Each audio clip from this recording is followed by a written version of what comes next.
If you are easily triggered or offended, please exercise caution. Because the hosts really don't care. Warning, this show is not for children. And not for coworkers either. And yes, that includes you, Cindy. And everybody knows you steal their lunches.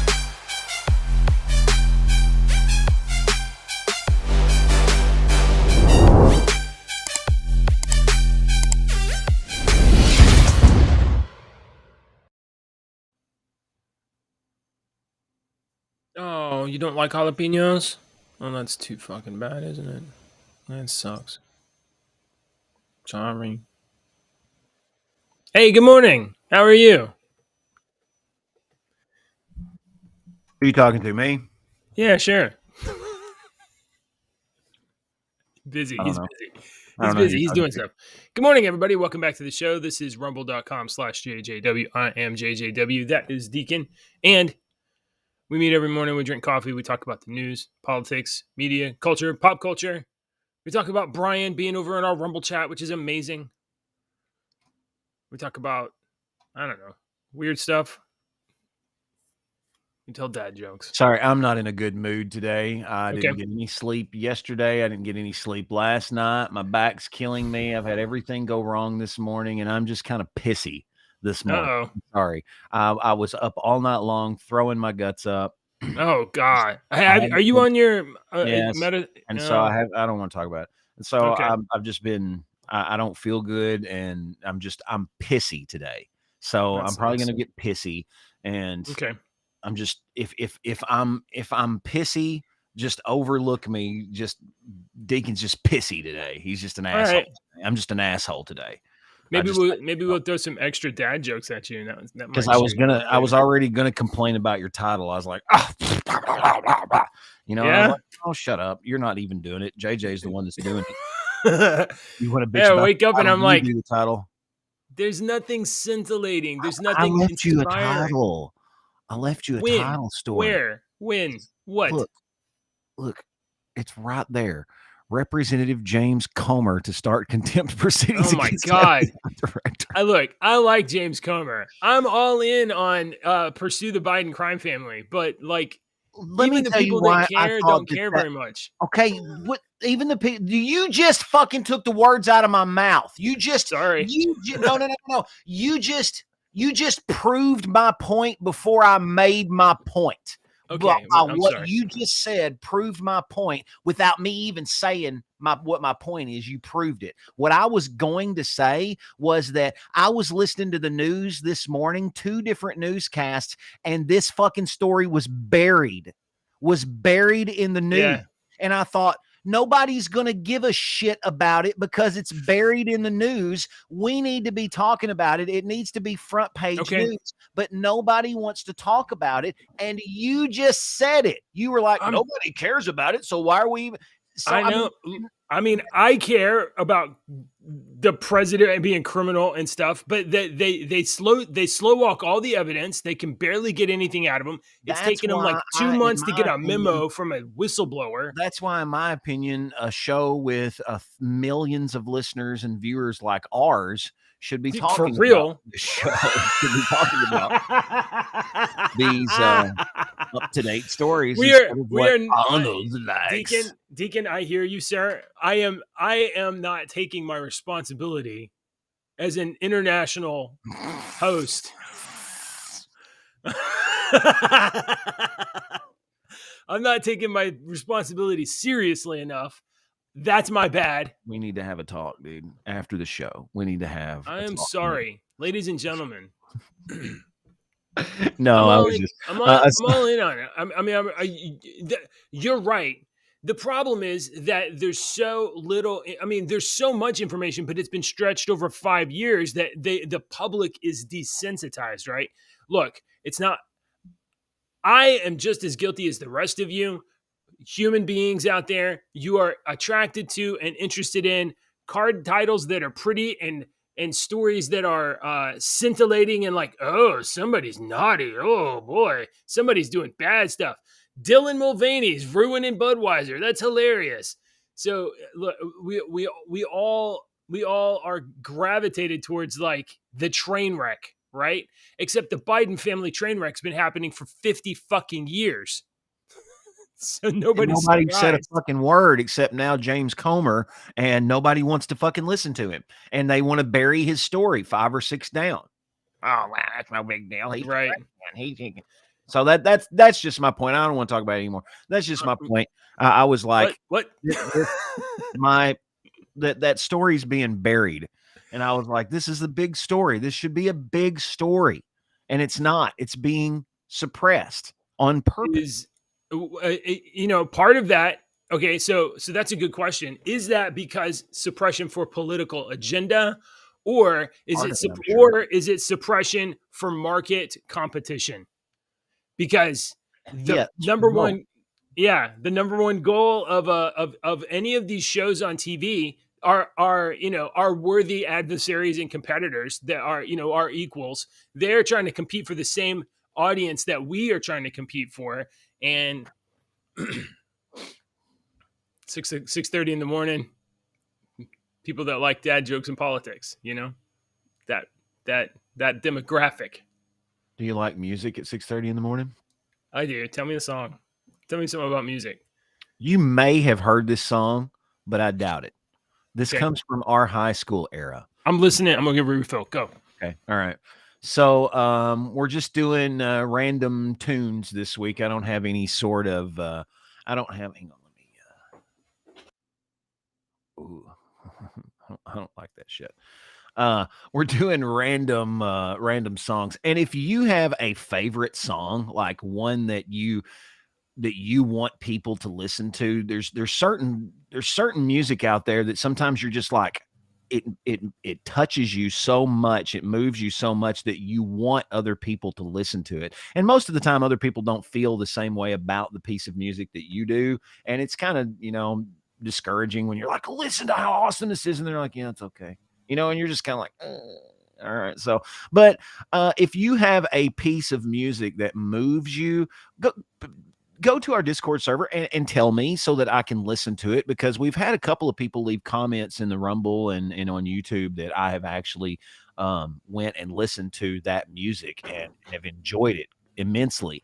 My middle daughter, the other night, I was asking her, she's 13, what kind of music she's into, and she's into some kind of rap stuff right now. And so I was, and her mom was like, I'm not listening to that mess. Turn it off. Her stepdad's doing the same thing. So I was like, what is it? What's the artist? And she told me, and I went and I actually listened to this artist afterwards. And when I saw her again, I was like, hey, I love the song Hope, and I love this, and blah, blah, blah. And she's like, oh my God, you actually listened to him? I was like, yeah. So if you have a piece of music that you love, please come to our Discord server and leave it so that we may feature it and add it to the playlist. So today's is kind of like that. I was thinking, JJ, what song could I add to the thing today?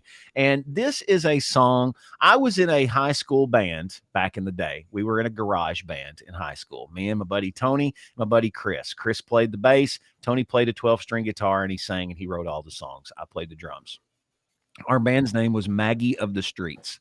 And then years later, I ended up with a daughter named Maggie. It was named after a book. There's a short story called Maggie from the Streets about this girl named Maggie who lived on the streets. And it was a short story about her. And Tony, our lead singer, named our band after this short story that he liked, Maggie. We were called Maggie of the Streets. His name was. All right. And one of our songs that we played like 30 original songs. I used to joke, I'm like, dude, if there's a girl at the high school, you've wrote a song about her. Every one of our songs is about a girl from the high school. When we were going, that's what all music is about, dude. I told my son, I was like, dude, all music is about a woman. Just listen to it. Every song is about a woman. No, not just all music, all art, all creativity, all buildings. Women. Yeah.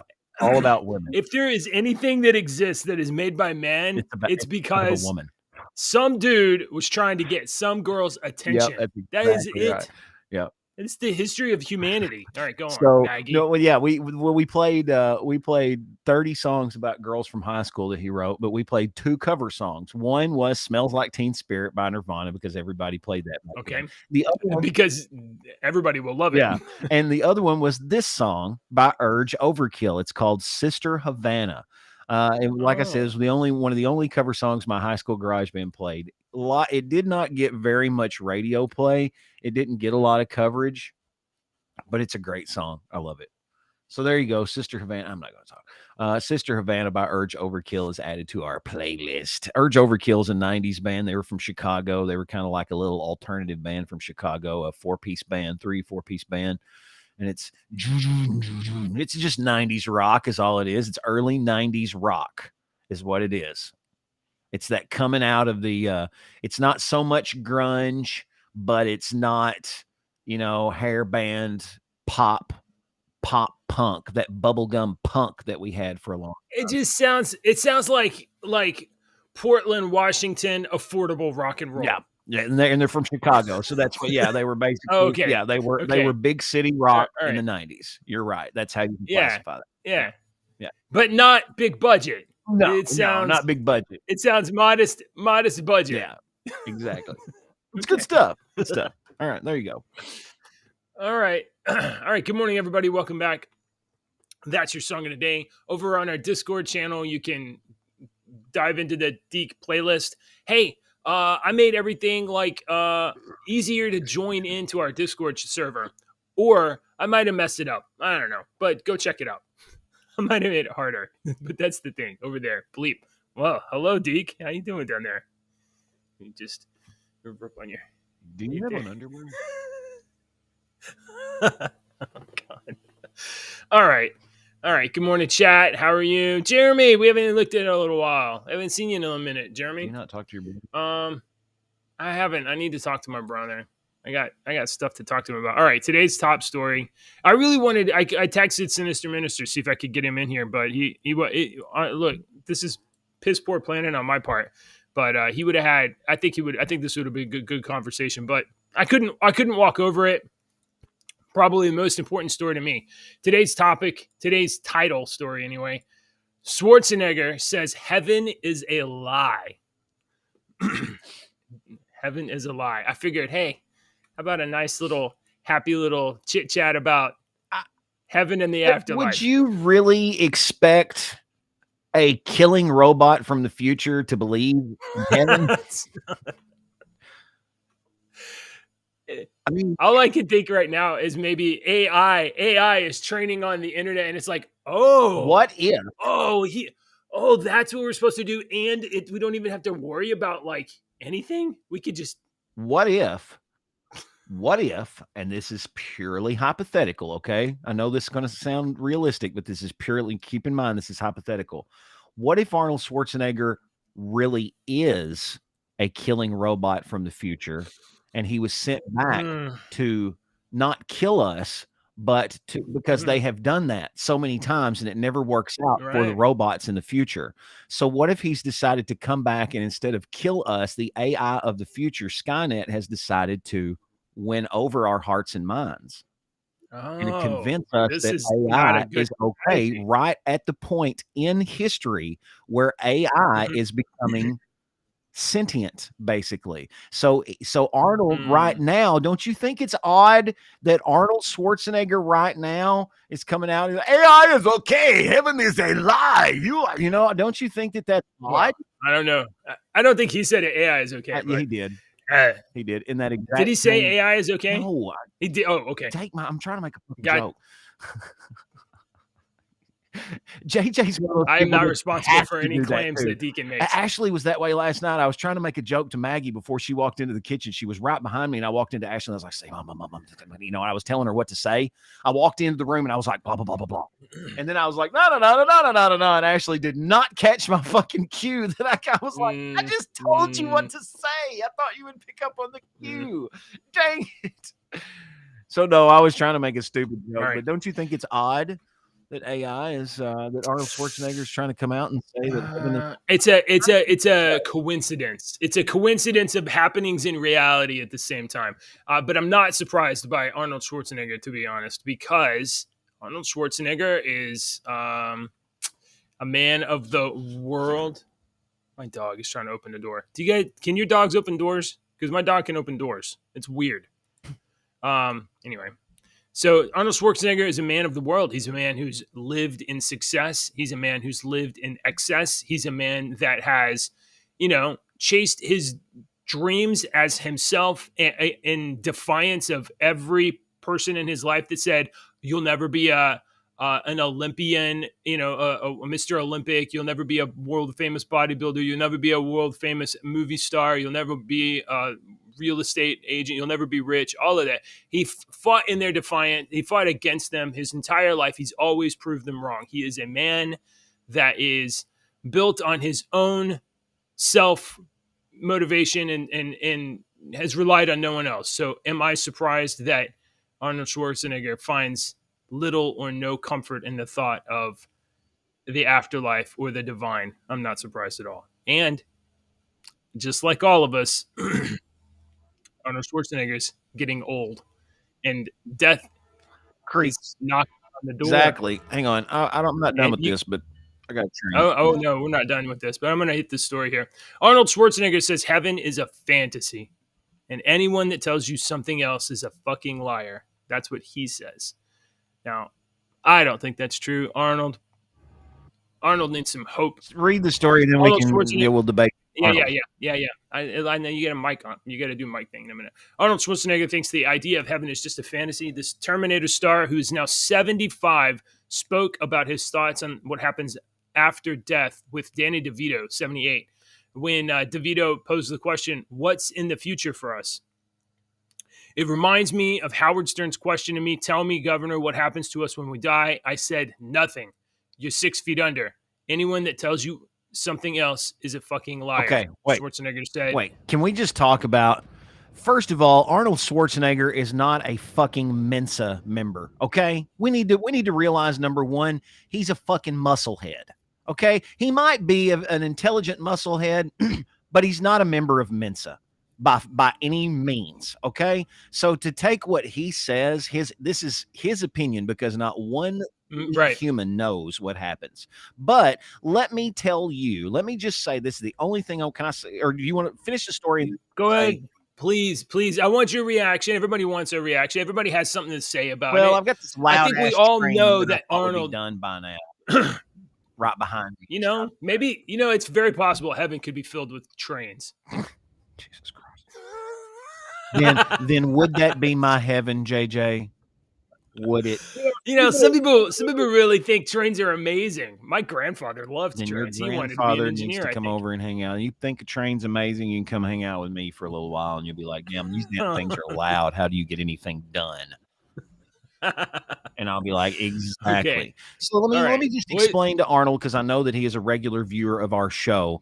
Just like, I'm just going to have to talk over this loud ass, long ass train, because this is the exact same thing that I said to a pre-med student at a college party over 25 years ago. We were standing there. It's probably 20 years ago. We were standing there and we were talking, and he was pre-med. Okay.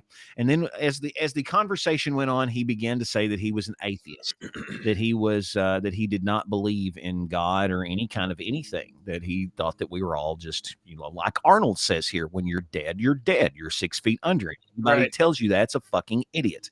Those are Arnold's words. He just said, anyone that tells you that's a fucking idiot. Okay. Well, let me tell you about the law of conservation of energy. Okay. The law of conservation of energy that all these millions of fucking idiots believe states that energy cannot be created or destroyed. It can only change forms, right? That's the law of conservation of energy. Energy cannot be created or destroyed. It can only change forms, right? We all agree on that. Do we all agree on that? Do you agree on that? Yes. Okay. Although I'm mindful of entropy as well, but go on. Okay. So if energy can only be created or destroyed, or cannot be created or destroyed, can only change forms. This is what I asked that kid. I was like, do you, as a pre-med, do you believe that our body is made up of chemicals and electrical signals that go through and tell our brain what to do, and our brain tells it? And he was like, yes. I was like, okay, so do you think our body has energy? And he was like, yes. I was like, okay, our body has energy, right? You call it energy. I said, Christians call that a spirit. They just have a different word for it. It's just a different word. It means the same thing. You know, it's the same thing. It's just a different word. All right. And so when a Christian believes when a Christian dies, their spirit, which we've stated can't be created or destroyed, that we all have has to go somewhere. So Christians believe that energy goes somewhere. Arnold fucking Mensa member Schwarzenegger thinks you just lay in the ground. Which one do you believe? Yeah. Which one do you? Well, I wouldn't say that your framing necessarily reflects my beliefs, Right. but I mean, I get your point of trying to bring. Yeah, you're bringing in like you're trying to be mindful of what we know of reality. Right. You can take my point and go off on religious aspects, or you can also take my point and go off on scientific aspects, or you can take my point and go off on both religious and scientific aspects. Yeah. So, okay. So I think we all agree, first and foremost, Arnold doesn't know. And you don't know. And I don't know.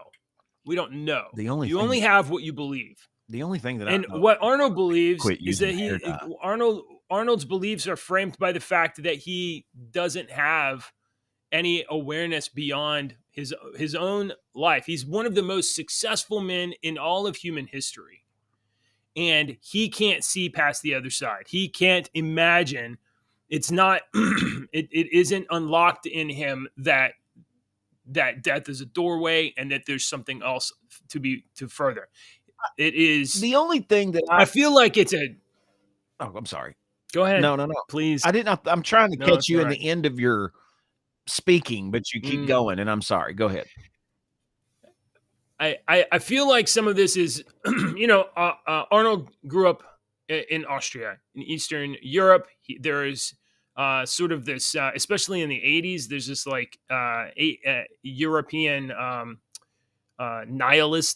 nihilism kind of philosophy that permeated during his youth. And I don't think he's necessarily escaped from that. And, he's lived a very successful life being a narcissist. I think that, I just feel like you sure shouldn't take his word at there's nothing, but it's very dangerous for a person who has as much clout, as much influence as Arnold, especially over young people, to say something so certainly. And, and I think it comes out of a place of fear in his life because he's looking at the grave. He's seen people die in his life. He's seen dozens since he was a bodybuilder. People that he knows are gone. He's never going to see him again. And he doesn't know how to reconcile that. So anyway, I think there's answers. Okay, Deacon, go ahead. Say what you got to say. I don't have a fucking clue what I was going to say. Oh, okay. Heaven is a lie, says Arnold Schwarzenegger. That's why I was trying to have a conversation. It's not a big deal. I'm just pissy today. All right. I'm going to see. I think there's something here. He says, when people talk about I see them in heaven again, it sounds so good, but the reality is we won't see each other again after we're gone. That's the sad part. I know people feel comfortable with death, but I don't. To me, heaven is where I put a person who I love dearly, who is kind, generous, made a difference in my life and other people's lives. Well, so maybe because I just read an article 2 days ago about how Arnold was very upset at the fact that he used to grope women. And he said that was extremely wrong and that he was ashamed. I read that article like yesterday about that. You could probably Google it and find it. Oh, I saw it this morning for sure. So we just read that article. So what it seems like to me is that you've got an old fucking guy who is facing death, that he has realized that he is at the end somewhere, near the end of the race, and he's realized that he's only been a good person for 10 fucking years and he's been an asshole for 60. Those are just hypothetical. Those are just random numbers. But you know what I'm saying? That he's only been nice for a little while and he's been an asshole for the long time and he's scared. He's scared about what happens. I am not one of those people that, and Ashley is. I do not believe this at all. She does. You might. Other Christians watching might. I don't. She believes that if a serial killer on his deathbed seriously has a revelation and finds Jesus on his very last day, and it's the only people that would know would be Jesus and him. Okay. Right. If it was a true thing, she believes that he will go to heaven and get riches, just like the guy that followed all the 10 commandments, all the 100 and whatever commandments, and led a great life his whole entire life. She believes that they will get the same because he's found Jesus. So she believes that you can you can be a goddamn asshole your whole fucking life. And if you find Jesus on your last day, and it's a real true thing, you're not just like, I found Jesus, I'm done. You know, if it was, look, you're not tricking God, but yeah, exactly. So she believes that they get this, and so other Christians might. I don't want to go to a place that does that.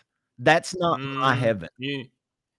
Yeah, but you also don't want to go to the alternative. I don't believe there's just two choices. I don't believe you just get one or the other. I don't even want to talk. See, here's the thing. It's not about a place. It's not about a place. It's not about a place. Heaven is about being with God or without him. Okay.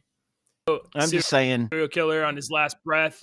That is. I'm just saying that Arnold Schwarzenegger might be having I've come to Jesus and I found Jesus, or his moment of he didn't find Jesus because he's saying we all die, but he's having his atheist moment of I'm fixing to die. I don't have anywhere to go.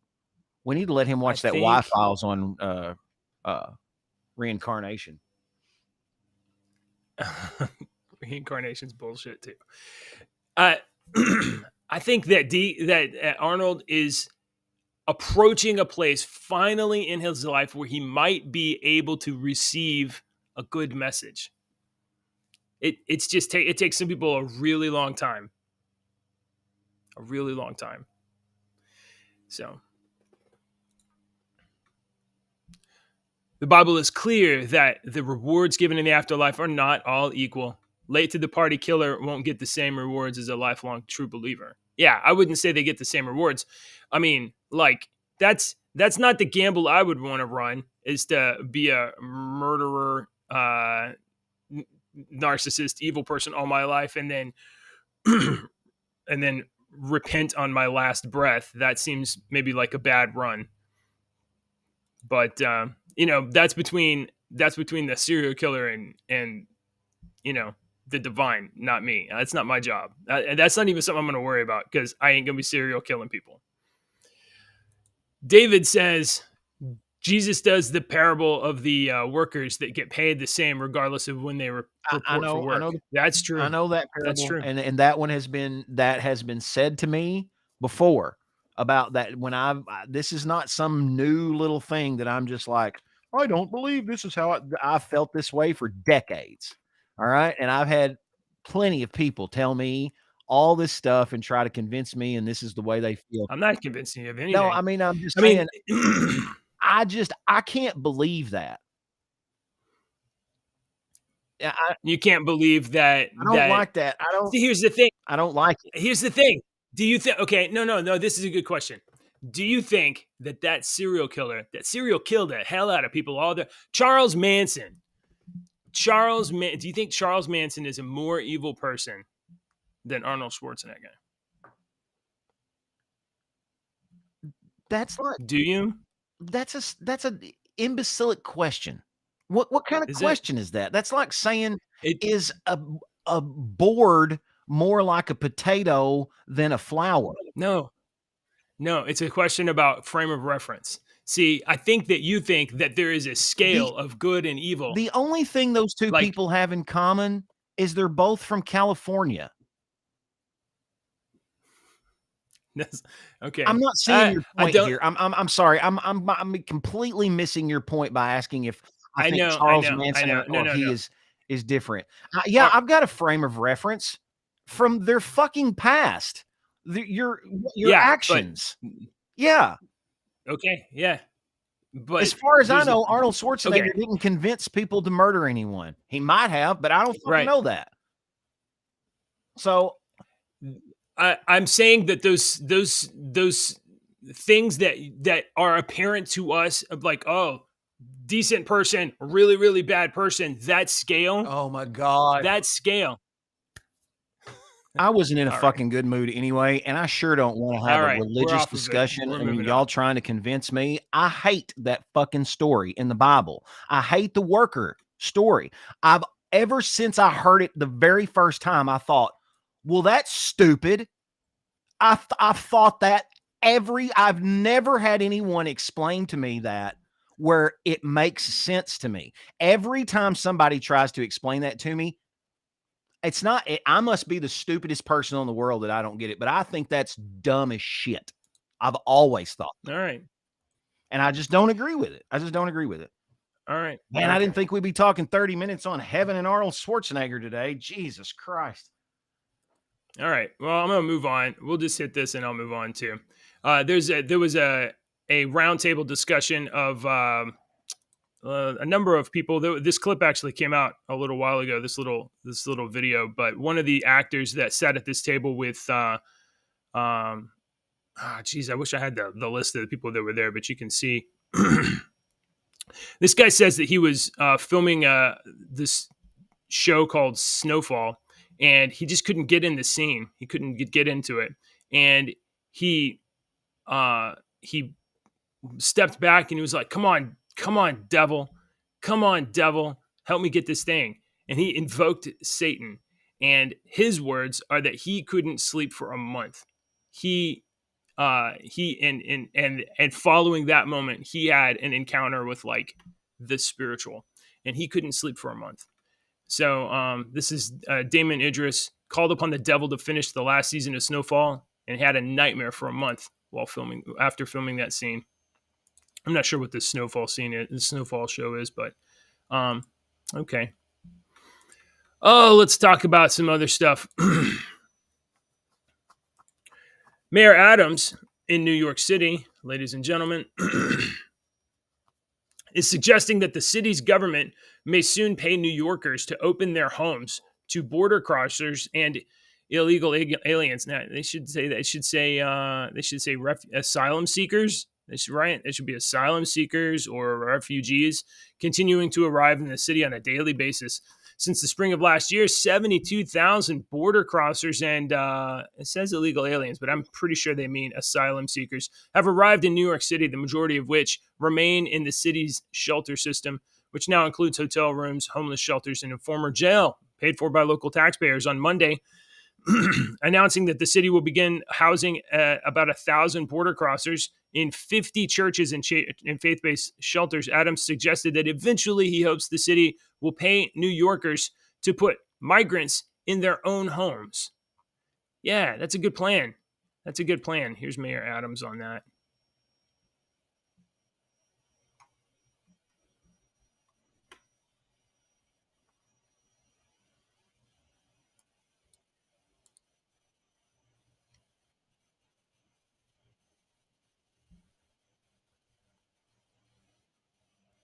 Oh, I don't. I thought I was on the.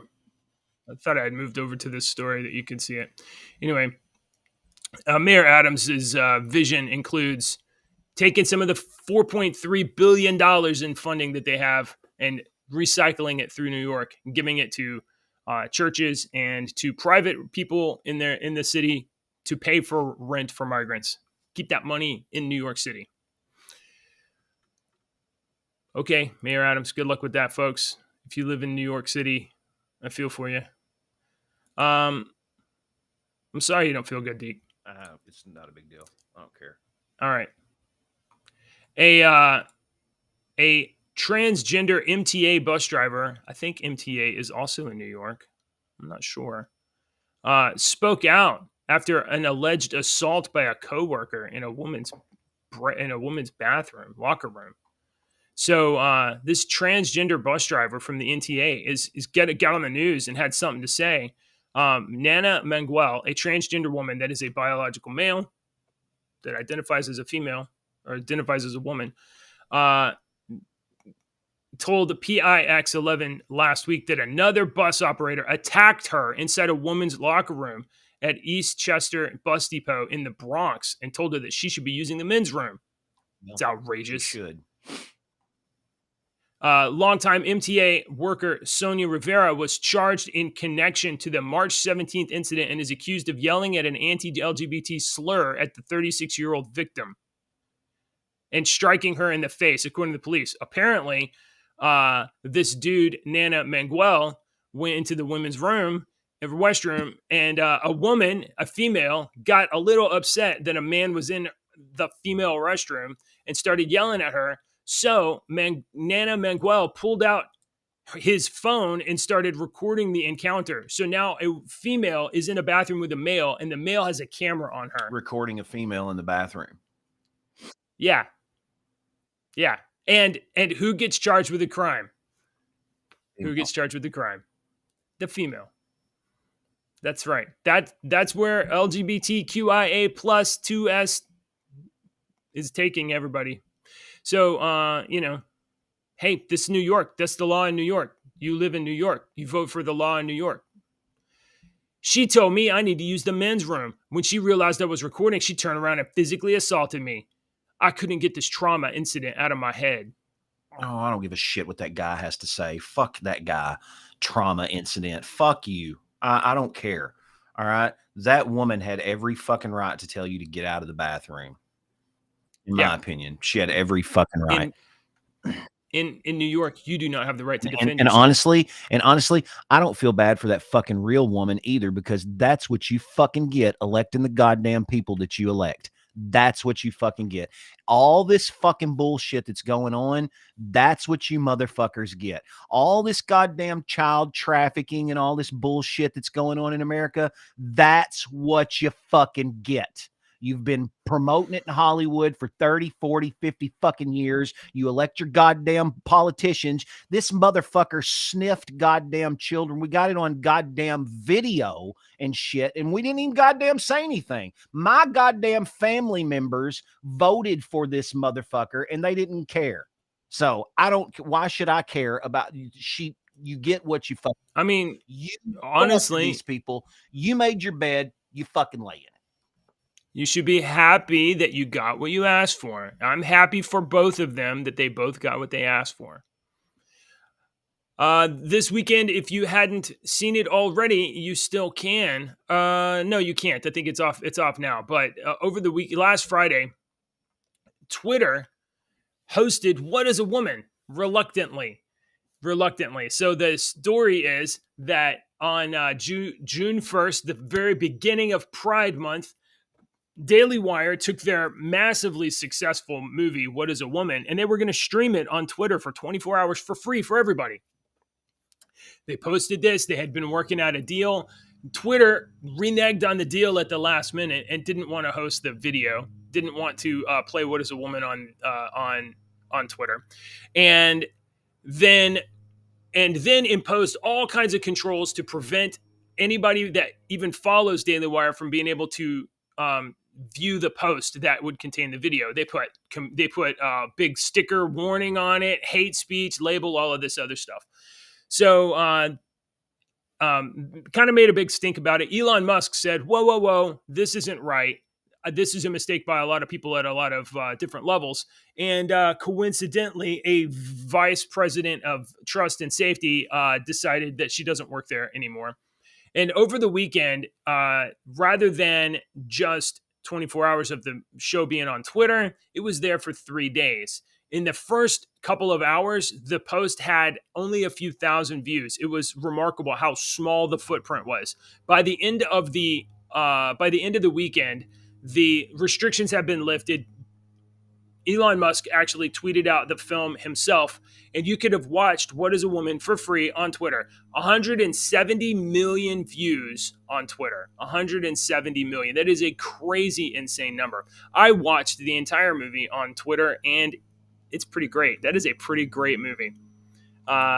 It's definitely Here's the thing. It's not even like Matt Walsh goes out of his way to make anybody look dumb or anything like that. He literally just asks people questions. He takes answers from some people and he goes back and asks other people the questions based on those answers. And it is remarkable the spluttering, incompetence, incoherence that emerges from one side in terms of just answering the question of what is a woman. After 1 year of its original release, Daily Wire's What is a Woman documentary soared to new heights, 170 million views since being posted on Thursday. In comparison, and only 19.3 million watched the final episode of Game of Thrones when it premiered in 2019. And President Joe Biden's recent State of the Union drew 27.3 million people. Twitter might be the new place to, be a place of emerging content. It's convenient. Everybody's on Twitter, including our show. Our show is on Twitter. And I mean, this is just, it's staggering how successful this was. So I hope you guys got to watch What is a Woman on Twitter. I don't know if Deacon, you had any thoughts about this. Have you seen this movie before? I know you have Daily Wire. Yes. I think you have Daily Wire. I've already seen this movie. Yeah. All right. And I think let's see. Let's see. We got 15 minutes left. Governor Newsom is threatening DeSantis with kidnapping charges after migrants have been dumped twice in 4 days. So after 16 South Americans were abandoned outside a church on Friday, another flight of 20 immigrants arrived on Monday morning. For the second. Hold the fuck up. Did it say Yes. abandoned? Did the fucking word in that story is Yes. abandoned? This Yes, is the this is fucking problem with the goddamn. I'm pointing this shit out. I'll stop the fucking news stories to point this shit out, okay? Because every Yes. other news story reads it just like it says, and you were going to read it just like it says. You weren't going to put that. That's a goddamn red flag to me. Everybody else, it's not, because you're like, oh, they are abandoned them out there. Honey, did you hear that they abandoned those people? They abandoned these people out there. They just abandoned them. Can you believe that, honey? They shoved them. They forced them onto a No, they plane. They didn't. shoved them onto a plane and forced them to go to California. You might have to get a different story from where you're getting this piece of shit from, because they're already using fucking shitty words 2 words in. But if you will find out the real story on what happened with these people, they don't even know where they got on the buses from. They think maybe it was New Mexico, maybe it was Texas. So let's just say it's fucking DeSantis' fault. I actually know this story. This is not one that I haven't. Oh, really? I know this one. And you were going through. I was just going to let you read it, and you were like, when they were there. Yeah. Well, I was just covering it. So this is on the Guardian. This story is on the Guardian. It was these people were deposited by private jet. So these poor South American immigrants, were forced onto a private jet. They were forced, forced to take a private airline flight to California at taxpayer expense.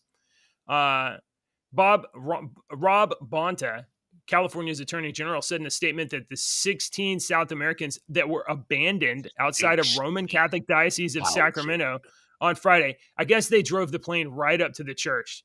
Yeah, they did. What did they do? You know what? And that town doesn't have goddamn 7 fucking hotel rooms. They just don't have that. 16 people in your town, JJ. If an influx of 16 people came to your town, I wouldn't know what the fuck we would be able to do in my town. All the resources would be completely gone if an influx of 16 immigrants came to our town. I don't know how we would survive here in Kentucky. So it looks like you're right here. They don't even know where they don't even know where they come from. But let's blame DeSantis in the fucking title because he's running for president. Yeah, right. No, Florida wasn't even on Friday an option. I didn't think.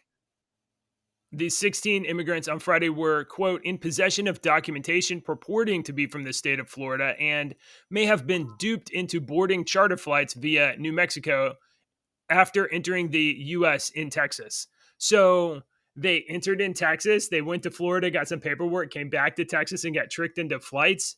How does that make sense? Anyway, so it looks like California Newsom, in a tweet posted Monday at lunchtime directed at Santos, said, "You small pathetic man, this isn't Martha's Vineyard." Kidnapping charges, and linked to a section of California's penal code stating anybody who abducts or takes by force or fraud a person found within the state is guilty of kidnapping. That's ludicrous. That is absolutely ludicrous. You can't kidnap someone into California and it be under jurisdiction of California. Yeah. Sorry. Mild freaking.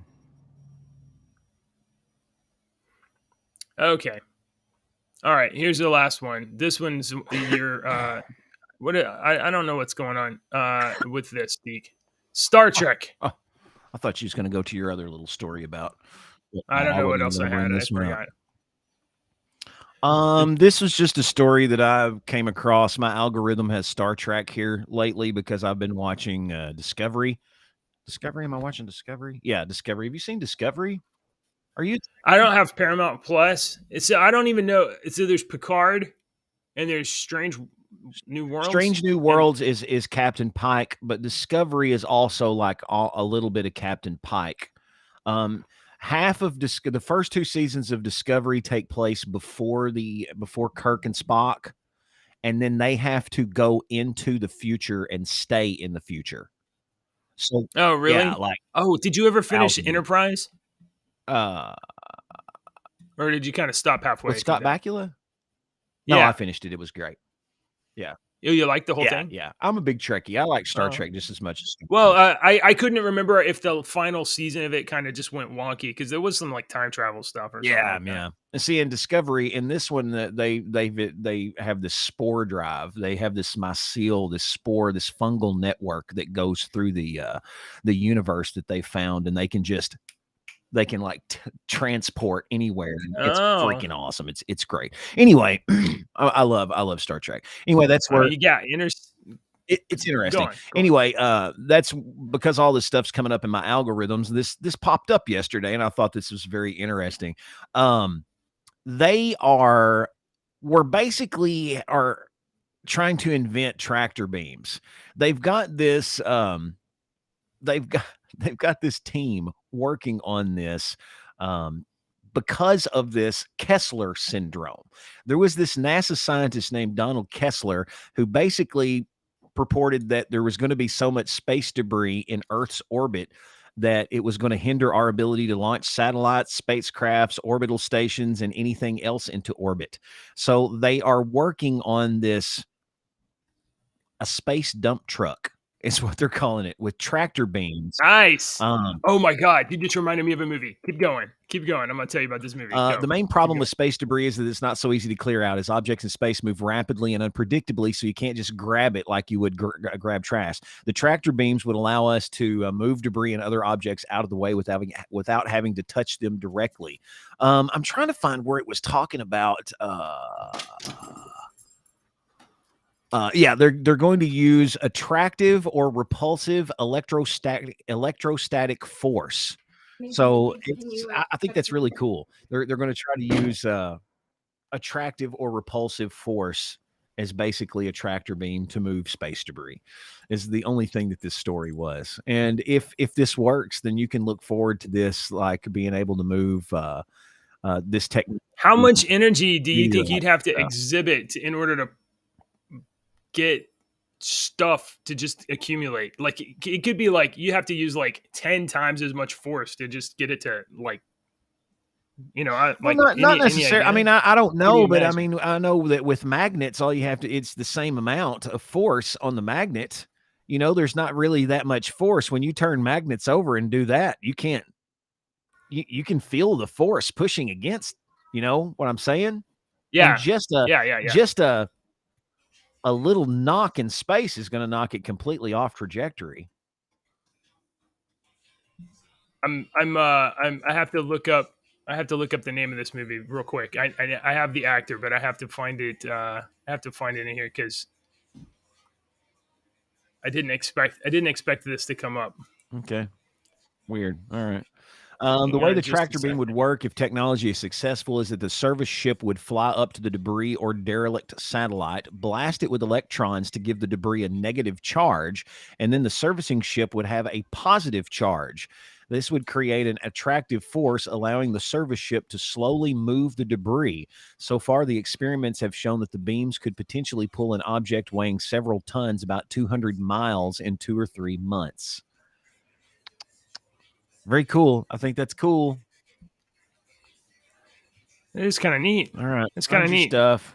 Come on. Yeah, You're yeah. losing So your joke here, potential. I know.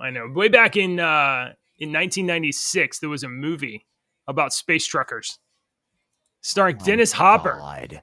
Dennis Hopper and Steven Dorff, and they were driving space trucks. And I remember there being a meat wagon full of pigs. I think this, Dude, you this made me wait for a Space Truckers reference. That's Space Truckers. Have you ever seen Space Jesus Truckers? This is Christ. an amazing Yes, movie. that's a terrible movie. It's from Steven Dorff of Blade and Dennis Hopper of Waterworld and a couple of other things. If Waterworld is the first thing that you accredit Dennis Hopper to, then that shows his star power. Debbie Mazar, geez, Lord. Okay. Space Truckers.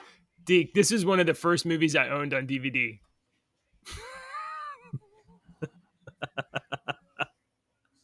I might still have it in my box downstairs. This has never rang true more than this show ever in any show that we've done. Today's show just should have been a fucking phone call.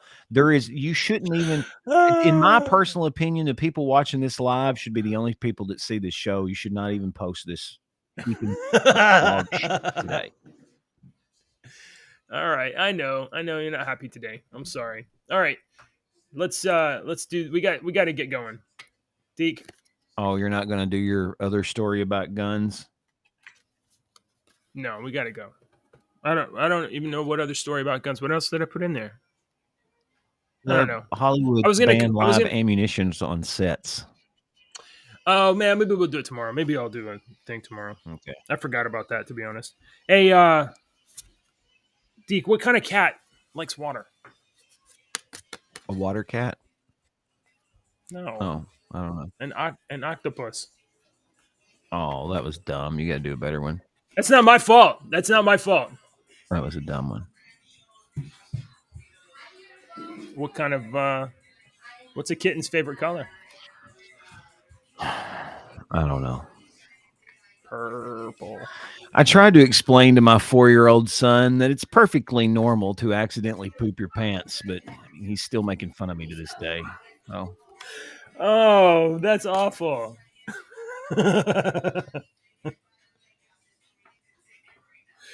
All right.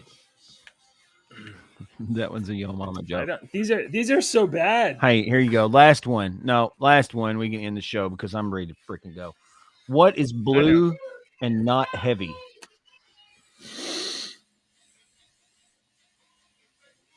I don't know. What's blue and not heavy? Light blue, dude. Thank you for watching, everybody. We'll be back with more of this or less of this tomorrow. Not more of this. We'll be back with less of this tomorrow. And to our millions of international fans, have hope. It's going to be okay.